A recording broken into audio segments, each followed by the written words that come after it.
তার নামটাই হচ্ছে নজিরবিহীন এবং তার সমস্ত কার্যক্রমই আমরা দেখছি নজিরবিহীন।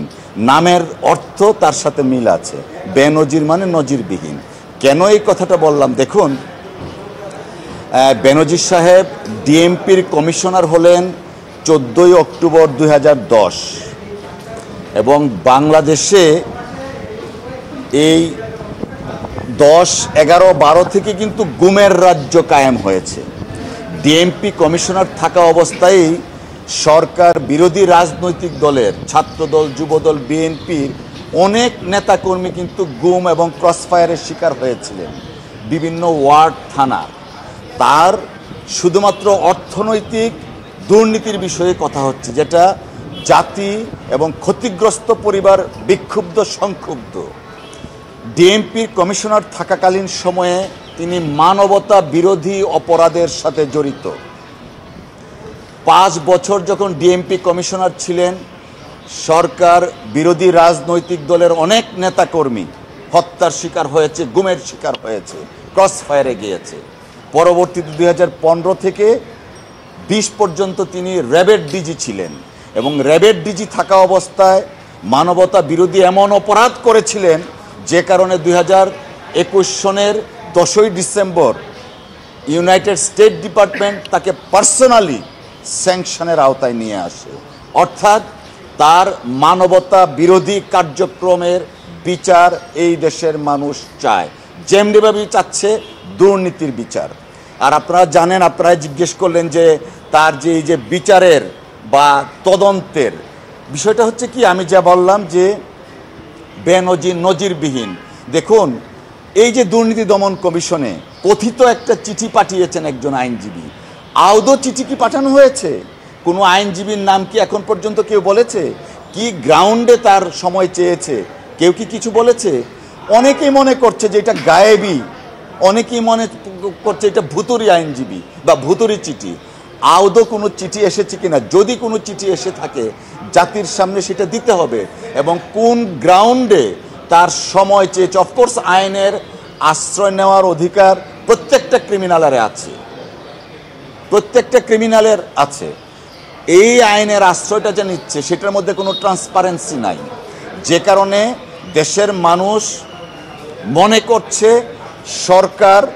সরকারের নীতি নির্ধারণী ফোরাম, ঊর্ধ্বতন কর্তৃপক্ষ শাক দিয়ে মাছ ঢাকার চেষ্টা করছে।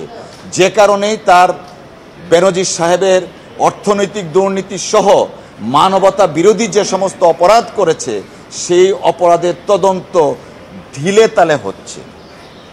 সময় নিয়েছে, সেই সময়ের ব্যাখ্যা কোন গ্রাউন্ডে সময় নিয়েছে সেটার কোনো উল্লেখ নাই, কে সময় নিয়েছে উল্লেখ নেই। আমরা শুনলাম যে দুদকের পক্ষ থেকে বলা হয়েছে আইনজীবী সময় নিয়েছি, আইনজীবী একজন সময় নিয়েছে। আদৌ কি তা হয়েছে? আপনারা মিডিয়াতে কি দেখেছেন? দেশের মানুষ কি দেখেছেন কোন আইনজীবী কোন গ্রাউন্ডে সময় নিয়েছে? আমরা মনে করি প্রত্যেকটা জিনিসে এটা জাতির সাথে ভাওতাবাজি করছে এবং সরকার ইচ্ছাকৃতভাবে বেনজিরকে রক্ষা করার জন্য যত ধরনের অপকৌশল নেওয়া দরকার সেই কৌশল নিচ্ছে। কিন্তু একটা কথা এখানে প্রণিধানযোগ্য, বেনজির আহমেদ যে মানবতা বিরোধী অপরাধ করেছেন সেই অপরাধের শাস্তি তাকে পেতে হবে। আইনের কাঠগড়ায় তাকে আজ হোক কাল হোক আসতে হবে।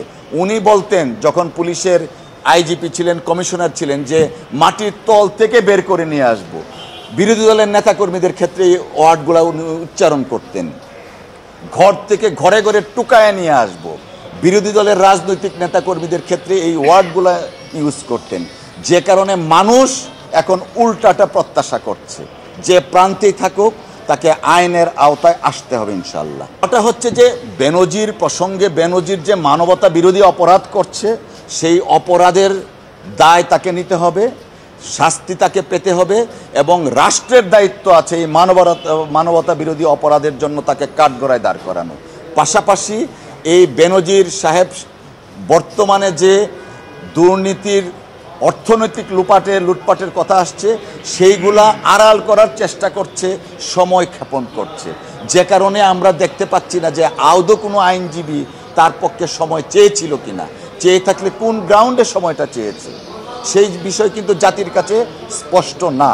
আমরা চাই তার শুধুমাত্র দুর্নীতির বিচার নয়, মানবতা বিরোধী যে অপরাধ করেছে সেই অপরাধেরও বিচার বাংলাদেশের মাটিতে করতে হবে। সরকার পদক্ষেপ নিচ্ছে, তাকে বের করে দিয়ে পদক্ষেপ নিচ্ছে। বেনজির সাহেব চলে গেছেন, কথিত আছে, আপনারাই মিডিয়াতে প্রকাশ করেছেন, 4 মে চলে গেছেন। এয়ারপোর্ট দিয়ে শুনেন, পুকুরে যদি একটা হাঁসও মারা যায় তখন মন্ত্রী বাহাদুররা বলেন যে ওনার নির্দেশের বাইরে কিছুই হয় না।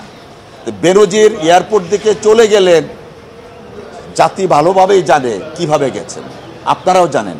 Thank you.